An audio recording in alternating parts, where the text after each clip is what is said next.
Once upon a time, there was a young monk who lived in a quiet monastery atop a remote mountain. This monk was eager to find inner peace, something he had heard his master speak of often. Yet, despite his meditation, prayers, and dedication to the teachings, he felt something was missing. He constantly asked his master, "How can I find true inner peace? What is the secret?"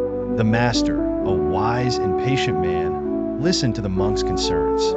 One morning he smiled and said, "Today, I have a task for you. Go down into the valley, to the busy market, and learn something new. Observe carefully, and return to tell me what you've discovered." Curious but slightly confused, the young monk obeyed. He made his way down the winding paths of the mountain until he reached the bustling market. It was noisy and crowded, with merchants shouting to sell their goods, children playing in the streets, and animals moving through the chaos. Amid all this activity, the monk's attention was drawn to a blacksmith in a corner of the market.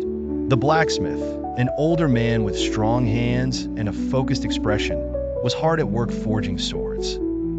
His face was sweaty and smoke surrounded him, but there was something captivating about the way he worked.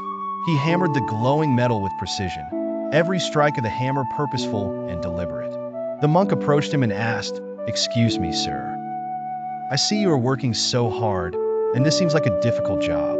Yet, you look calm and peaceful. How do you stay so focused and collected despite the heat, the noise, and the demands of your work?" The blacksmith paused and looked at the monk with a kind smile. "Young man," he said, "it's quite simple. Every strike of my hammer has my full attention. I don't think about the last strike, nor do I worry about the next one.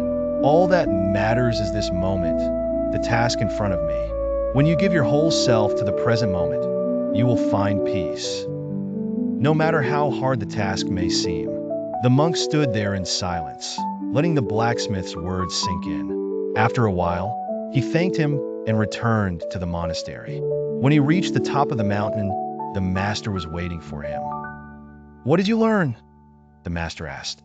The young monk told him about the blacksmith and how he focused entirely on the present moment, letting go of the past and future. The master listened carefully, then nodded and said, "And that, my dear student, is the secret to inner peace. It is not about escaping the noise or avoiding challenges. True peace comes when you focus on the here and now, giving your full attention to the task before you. Everything else will fall into place naturally." From that day on, the young monk began to practice mindfulness. In everything he did, whether he was sweeping the floor, meditating, or eating his meals, he gave his full attention to the moment. Over time, he began to feel the peace he had been seeking all along. Moral of the story: inner peace is not about finding a perfect, quiet environment or an escape from difficulties. It's about being fully present in each moment and giving your best to whatever is in front of you.